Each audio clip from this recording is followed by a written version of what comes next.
Hello viewers, இன்னைக்கு இந்த video கல்வி பொதுத்தராதர உயர்தர பரீட்சையை தோற்ற இருக்கக்கூடிய மாணவர்கள் அந்த உயர்தர பரீட்சைக்கு bio, maths, commerce, technology, arts, vocational இந்த 6 விதமான ஸ்ட்ரீம்கள் காணப்படுகின்றது. அந்த 6 விதமான ஸ்ட்ரீமுக்குள்ள என்னென்ன பாடங்கள் எங்களுக்கு இருக்கு, என்னென்ன பாடங்களை நாங்கள் எப்படி தெரிவு செய்யலாம்ங்கிறத முறையாக ஒரு காணொலியாக வெளியிடுவதற்கான ஏற்பாடுகளை செய்திருக்கு. இந்த வீடியோவில் கல்வி பொதுத்தராதர உயர்தர பரீட்சைக்கு பயோ ஸ்ட்ரீம் எடுக்கக்கூடிய ஒரு நபராக இருந்தால் பயோ ஸ்ட்ரீமுக்குள்ள வரக்கூடிய பாடங்கள் என்னென்ன, எப்படியான பாடங்களை நாங்கள் தெரிவு செய்யலாம்ங்கிறத தொடர்ந்து பார்ப்போம். இலங்கையில் வந்துட்டு கல்வி அமைச்சு பரீட்சை திணைக்களவிகள் எல்லாம் ஒன்றிணைந்து செயற்படக்கூடிய ஒரு நிறுவனங்களாக இருக்கின்ற நேரத்தில் கல்வி அமைச்சால ஒரு சுற்று நிறுவனம் வெளியிடப்பட்டிருந்தது. 2016 கீழ் 13 அப்படின்னு சொல்லி ஒரு சுற்று நிறுவனம்.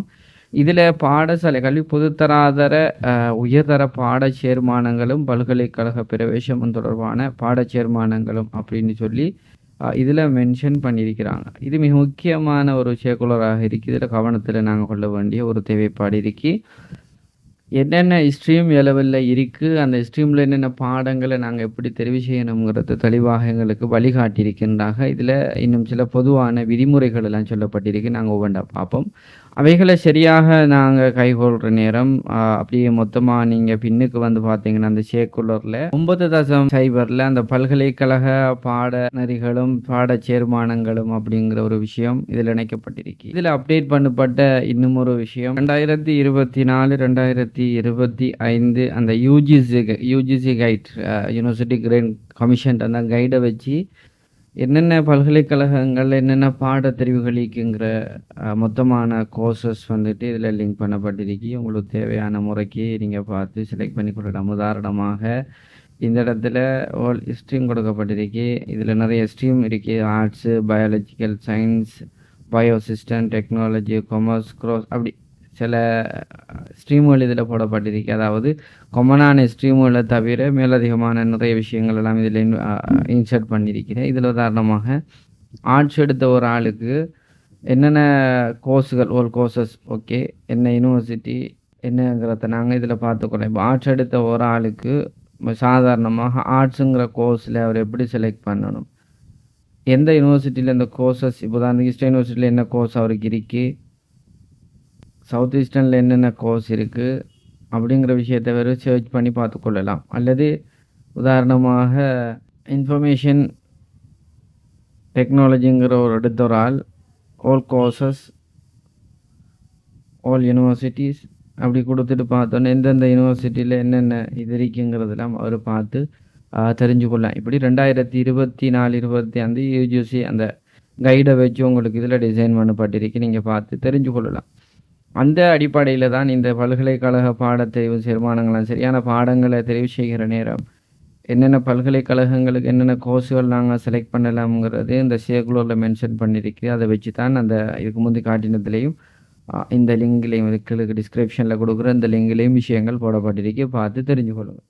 லெவலில் பாடங்கள் அதாவது கலை ஆர்ட்ஸுங்கிற ஒரு யூனிட் இருக்குது, ஸ்ட்ரீம் இருக்குது, காமர்ஸ் இருக்கு, வணிகத்துறை, உயிரியல் பயாலஜிக்கல் சயின்ஸ் இருக்கு, பௌதிக விஞ்ஞானம் மேத்ஸ் இருக்கு, டெக்னாலஜி இருக்கு, அடுத்ததாக வொகேஷனல் இருக்கு. நாங்கள் அதை தொடர்ந்து பார்ப்போம். கல்வி பொதுத்தராதர உயர்தர பாட சேர்மானங்களும் பல்கலைக்கழக பிரவேசம் தொடர்பான பாட சேர்மானங்களும் என்ற தலைப்பில் இதுக்கு முன்னர் வெளியிடப்பட்ட 9.16 இலக்க சுற்றறிக்கை, 9.16 1 சுற்றறிக்கை, அதுக்கு பிறகு திருத்தி வெளியிட்டதாக சொல்கிறாங்க. அந்த வகையில் கல்வி பொதுத்தராதர சாதாரண தரம் சித்திய இது மாணவர்கள் கல்வி பொதுத்தராதர உயர்தர வகுப்பில் தாம் பயில்வதற்கு எதிர்பார்க்கப்படும் பாடத்துறையை தெரிவு செய்கையில் பாடங்கள் மற்றும் பாடச்சேர்மானங்கள் தொடர்பில் காணப்படும் சரியான தெளிவின்மை காரணமாக சிக்கலான ஒரு நிலைக்கு முகம் கொடுக்கிறார்கள்.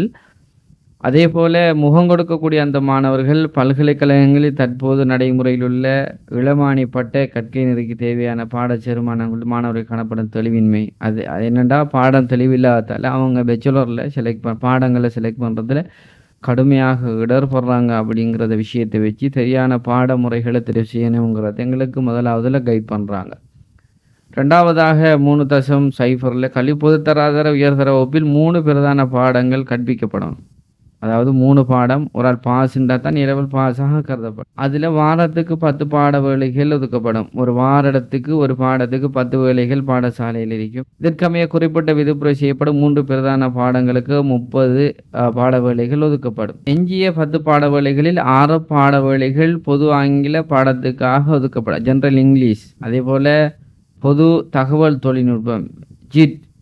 அப்போ இப்படியான ஒவ்வொன்றுக்கும் எத்தனை பாட வேளைகள் எப்படி ஒதுக்கணும்னு சொல்லப்பட்டிருக்கு. பாடசாலையில் இருக்கிற ஒரு மாணவனாக இருந்தால் ஒரு பாடசாலையில் அதுக்குரிய அலோகேஷனை செஞ்சு வைப்பாங்க. விதிக்கப்பட்டுள்ள அடிப்படை தகவலை பூர்த்தி செய்த மாணவர்கள் 13ஆம் தரத்தின் இறுதியில் பிரதான 3 பாடங்களுடன் பொது பரீட்சை, பொது ஆங்கிலம் இதுக்கு தோற்றணும். அப்போ 3 பாடங்களோட நீங்கள் ஒரு ஜென்ரல் இங்கிலீஷும் ஜென்ரல் நாலேஜ். இதில் ஜென்ரல் இங்கிலீஷ் ஓரளவுக்கு இருந்தாலும் ஜென்ரல் நாலேஜ் உங்களுக்கு கட்டாயமாக அந்த பாஸ் மார்க்ஸாக கணிக்கப்படும். இதில் வந்துட்டு இருக்கக்கூடிய அந்த ஸ்ட்ரீமில் உயிரியல் விஞ்ஞான பாடத்துறை பயோ எடுக்கிறதுக்கு விரும்பக்கூடிய ஒரு நபர் ஓஎல்ல பயோ படிக்கிறதுக்கான தகுதியை இருந்தீங்கன்னு சொன்னால் உயிரியல், அதாவது இந்த பயோ எடுக்கிறதுக்கான பாடத்தெரிவுகள் இருக்கிறது.